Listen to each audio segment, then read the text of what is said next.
Today's scripture lesson comes from Psalm 29.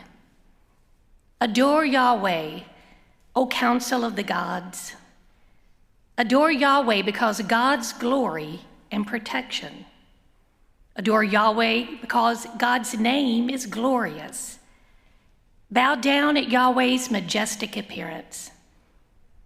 Yahweh's voice booms over the waters. The God of glory thunders. Yahweh reigns over the mighty waters. Yahweh's voice is sovereign.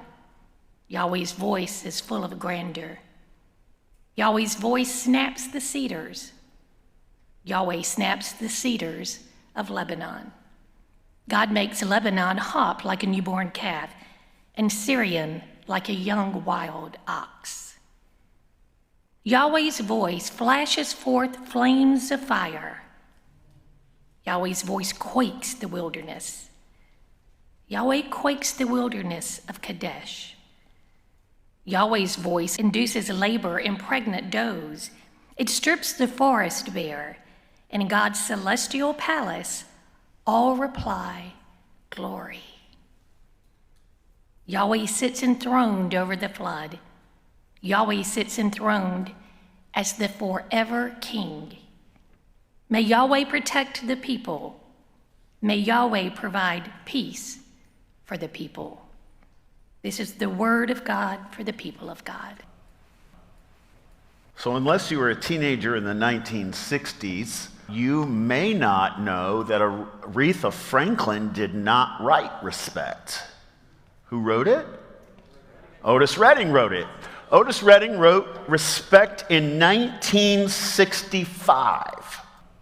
And what made his call for respect unique and special was his social location. As a black man in the 1960s, Otis Redding inhabited a social location that was kind of in an in-between world. Because on the one hand, he lived in a world that did not respect his manhood. Right? You will remember that the Memphis sanitation strikers said what? I am a man. It's a very gendered claim, right? Because the idea was in the 1960s, black men were not considered equal to white men, and white men were deemed the apex of masculinity. And so whether a black man went to work, whether a black man walked on the streets, when a black man went anywhere, the entire society was telling him, you are not, in fact, a real man. And in that context, Otis Redding writes, in 1965, he writes Respect. And what he's asking for in the song is for him to feel like a man when he comes home to his wife and his children. He said, I go out all day, every day into a world where my manhood is not respected, and I would like for my manhood to be respected when I come home. He wrote this song about private space. As a provider and protector, he wants respect.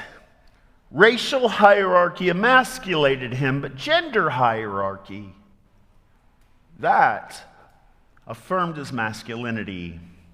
And so he wrote the words, all I'm asking for is a little respect when I get home. 2 years later, Aretha Franklin re-recorded the same song, and the words were left almost unchanged. But from Aretha Franklin's social position, the entire song was different. Because as a black woman, she didn't occupy an in-between space. She was not dignified as a woman, either publicly or in private. For her, respect did not affirm her femininity. For her, demanding respect meant demanding dignity, particularly dignity that had long been denied to black women in this country. She wrote, all I'm asking for is a little respect when you get home. very subtle change that makes all the difference in the world. Nearly the same lyrics spoken from a different social location changes the entire meaning. She confronted the system by what we call flipping the script. What had been a demand to reaffirm gender hierarchy, social hierarchy, and political hierarchy became a demand by a black woman to challenge gender, social, and political hierarchy. What had become private in Otis Redding's version of the song became public and political in Aretha Franklin's version of the song. Sometimes the most powerful way to challenge the dominant script is not to reject its language, but to take its language over and speak it from a different social location.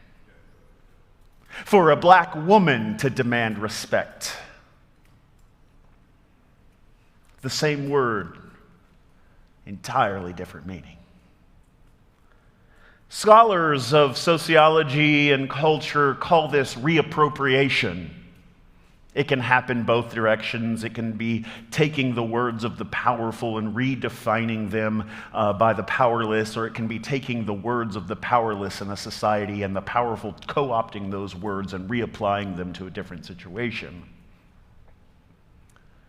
What's really interesting, I think, is that we don't recognize it, but we see this happening in the Bible all the time.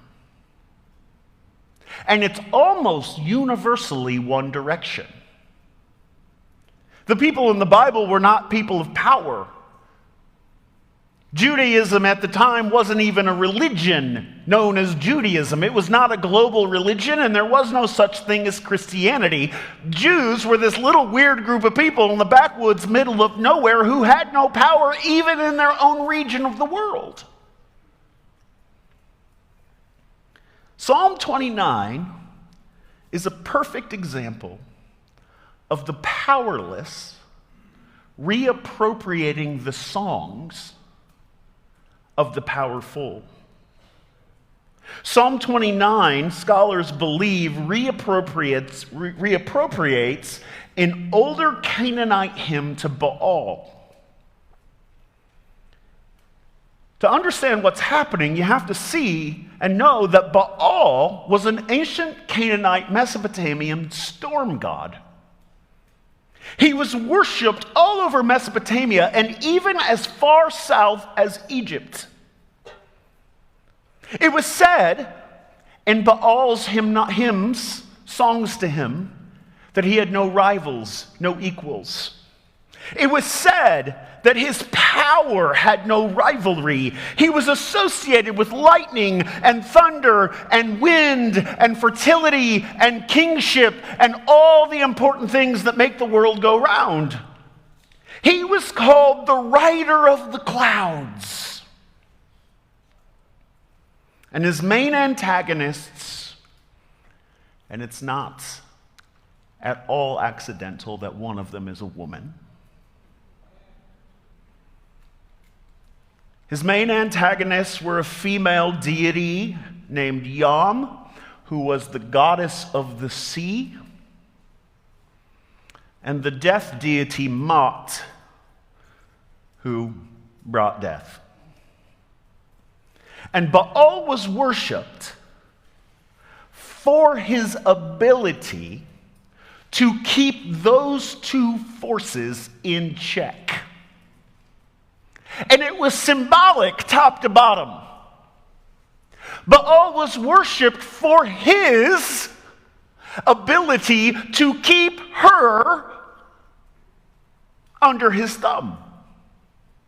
Because should the power of femininity break loose, the entire world would be flooded with death and destruction. Baal was worshipped in order to violently, if necessary, keep the social, gendered, and political hierarchy the exact same as it's always been. To keep the floods and death in check, to guarantee law and order and life in the world. We see all of these themes in Psalm 29. It begins with a call for other deities to adore Israel's God, to admit that Yahweh has no rivals. The scene depicts almost these gods gathered around, I imagine, a CEO boardroom table, all of these gods with Yahweh at the end of the table being the sovereign deity. And all the other deities, these other angelic beings and gods, worshiping Yahweh and acknowledging that Yahweh is the supreme deity, submitting to Yahweh. More, rather than Baal presiding over the waters, Yahweh's voice booms over the waters. It's Yahweh's glory that is heard in the thunder, not Baal's. Baal is said to keep the sea in check, forbidding it to flood, but Psalm 29 says that Yahweh reigns over the waters in verse 3 and sits enthroned above the floods in verse 10.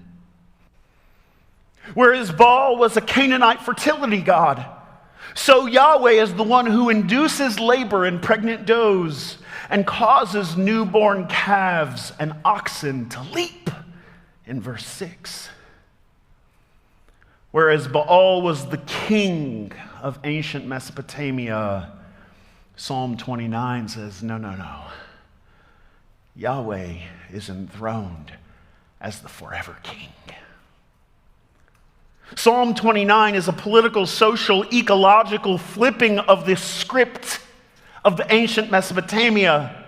It challenged the entire political, cultural system of Canaan. And you have to understand, I remember when I first started reading about these things, I was in a very conservative evangelical tradition. I remember I first started reading about these things and I was like, oh, that feels really scary to me, this idea that the ancient Jews would just copy another culture. Like that doesn't feel good to me. It's because I didn't understand. As a white male on top of the social hierarchy, I didn't understand how reappropriation could be powerful. You see, ancient Israel was very particular about the language they used for God. They're not blindly copying Mesopotamian scripts. They're not blindly copying Mesopotamian pop culture the way a lot of Christian radio cheaply mimics pop music. What they're saying to the Canaanite world is, your words are the right words, but the object of your words is all wrong. Israel understood that the words we use to describe the world and the words we use to describe God have a powerful shaping impact on how hierarchy and governance happens everywhere from within our own homes to our own nation to our own globe. The language we use for God matters on a practical, spiritual, and social level, top to bottom. It matters to Israel that the way we talk about God is specific. This is why Israel, coming up out of Egypt, where they used God talk to manipulate and enslave other people, the very first commandments say, do not take the Lord's name in vain. It's not about not saying cuss words. That's about not using God's name to manipulate for your own political or social or hierarchical purposes. Because the way you talk about God shapes the world, and so you have to be careful about how you talk about God. Words create worlds, and false words create false worlds. Christians of all people should be the most sensitive people to how language is used.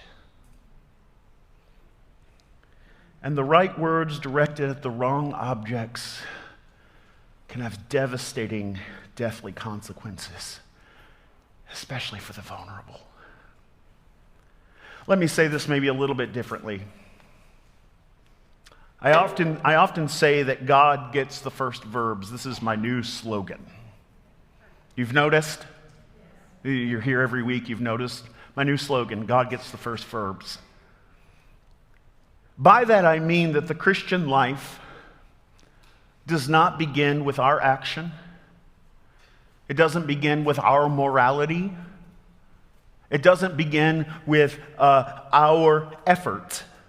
The Christian life begins entirely with God's initiation. Whenever I was doing the pastoral prayer, I said, God, we don't welcome you here. You were already here before we got here. I'm very intentional about the words I'm using there because I want you to understand that this God was initiating and preparing for you before you got here. Do you think about your life that way? That God has been preparing you for this moment before you got here. Whether it's good or whether it's hard, whether it's the fertility of new birth or the struggle of death, God has been preparing you for this moment before you got here, and God was in this moment before you got here. You're not abandoned. You're never not with God because God gets the first verbs. But Israel knew how tempting it was to give those verbs to someone else. In the ancient world, those verbs went to Baal. Baal was credited with life and fertility, law and order, holding chaos at bay and providing for national defense.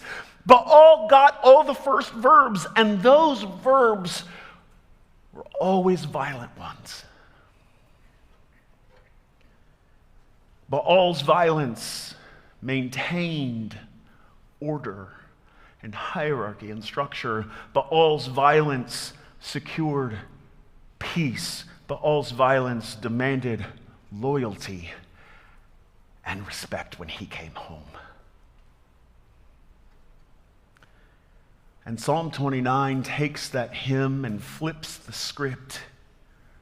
But to get it, remember that Israel was not a powerful force in the region. They were not the dominant culture makers. They were not the dominant global religion.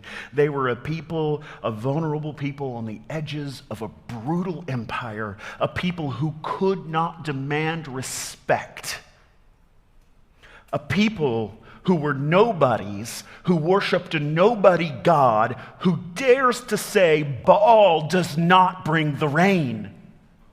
A nobody and their nobody God who dares to say that Baal does not secure the future. Baal does not get the first verbs. Empire does not get the first verbs. Violence does not get the first verbs. Only Yahweh gets the first verbs. And those verbs are life-giving verbs. This is not abstract theology. This is political, spiritual, moral resistance and reordering of the world in love and life, exactly the kind of love and life you and I desperately feel is missing. Psalm 29 is dangerous because it unmasks the false claims of power. It refuses to let Baal or Pharaoh or any other ruler, ancient or modern, claim the first verbs. It refuses to let me claim the first verbs in my own life. It offers a counter voice that tells us where real power comes from. That counter voice comes from a God who directs no powerful armies, who props up no dominating empire, who holds no cultural leverage in ancient Mesopotamia, and yet that voice tells us that true power never came from any of those things to begin with. True power does not come from bigger guns and more economic leverage. It does not come from gender hierarchy. It does not come from the way your house is ordered. True power power comes from attentiveness to the voice that is speaking to us. Being aware of the majesty and the glory and the life-giving work of God around you. 7 times, this psalm emphasizes that life-giving voice that counters death and violence. 7 times, it is a voice powerful enough to shatter cedars and shake the wilderness, and yet it is gentle enough to midwife new life into the world.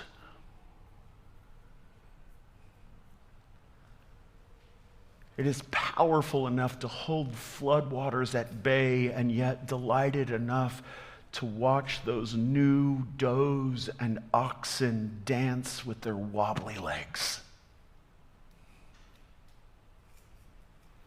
This life-giving, life-delighting voice doesn't need military parades or surveillance or fear to maintain power. It does not demand submission from women and children. It doesn't even need you to respect it. It gives life and delights in life and calls us as the community of God to be a people who give life and respond by delighting in life. And to be the kind of people individually or collectively or global who denounce all that doesn't give life and celebrate all that does protect life. Psalm 29 is asking us who gets the first verbs in our lives and our world. Who do we think is responsible for giving us life? Who do we think is responsible for protecting us? Who do we think is responsible for our survival? And I know I'm a preacher.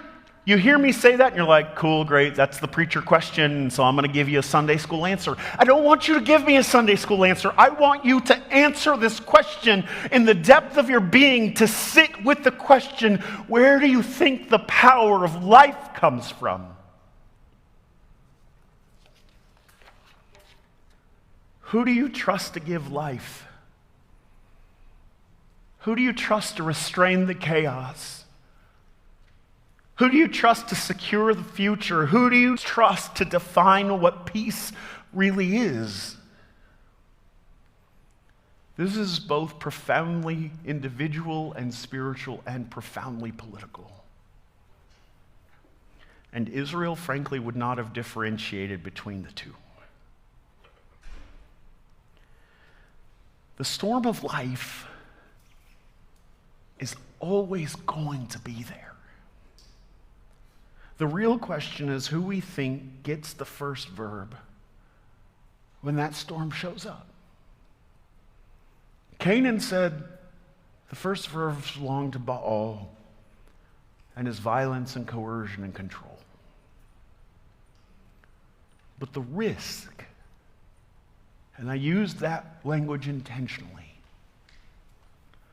the risk of the biblical faith is that Yahweh doesn't rule through having to control everything, or, can I say this clearly? Yahweh doesn't control by giving you control over anything. Baal wants you to have control, or at least the illusion of it. But that's not how Yahweh rules. Can you imagine how much better your lives would be individually? Let's not even talk about nationally and globally. Individually, if you didn't feel like you had to control everybody around you. I said that when I was looking at Vicky. I did not mean to look at you, Vicky. I love Vicky. Doesn't she do a great job? What does it look like when we don't think we have to have the first verbs that control and coerce the entire world to be the way we want it to be? The power that shakes the earth does not belong to idols and empires or bosses or the man of the house, but to the God who brings peace by giving up God's life for it. And that flips the script on everything we thought we knew about life, society, politics, everything we thought we knew about God, and yes, everything we thought we knew about RESPECT.